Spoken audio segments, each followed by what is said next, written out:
Americans grew richer in the second quarter of 2018, according to the Federal Reserve.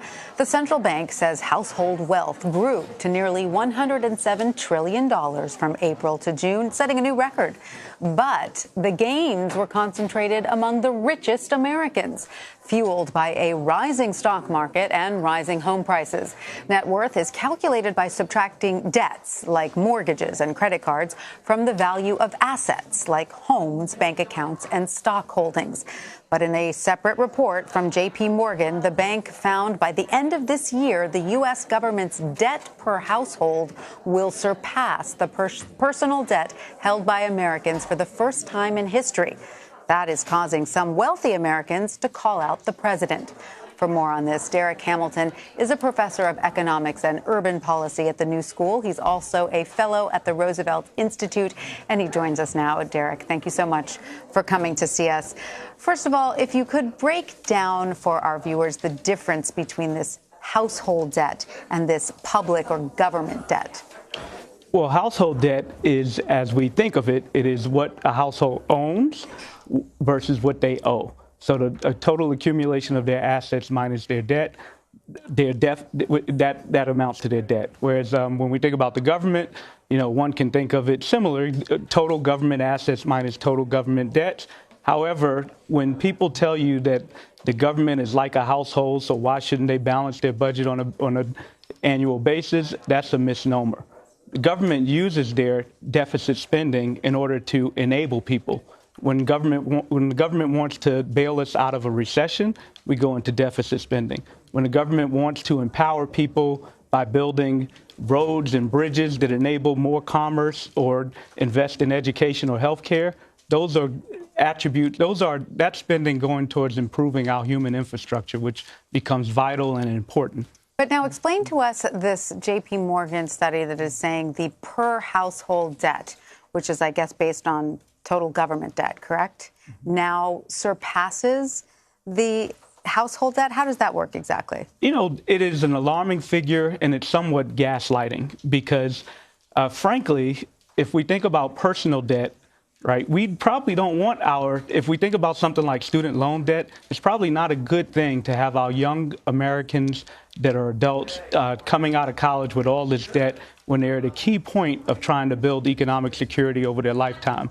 So personal debt, we'd want it to be as low as possible. So if you take something like education, if we were increasing our debt by investing in education for our young people so that they would have greater capacities over their life, that in and of itself is not a bad thing. Right. On the other hand, if we have individuals investing in consumer debt using credit cards and things like that, because as our new economy, things are more volatile.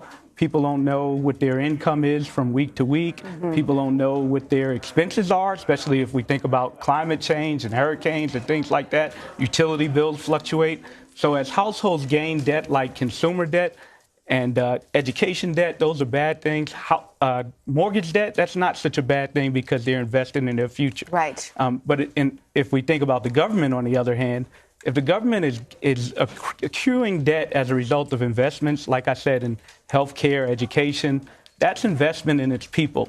On the other hand, if the government is accruing debt as a result of tax cuts so that they're not able to generate revenue, and all those tax cuts are going towards the elite and the upper middle class, then all they're doing is structuring inequality into our system. And as we know, there has been a very vast tax break or tax cuts that have happened recently. So how is that connected to this benchmark that economists are up in arms about, where the per household portion of the national debt is now surpassing for the first time household debt? Yeah, see, to me, that is the concern, the gaslighting around a figure like that, which is alarming and something that should excite us and make us concerned.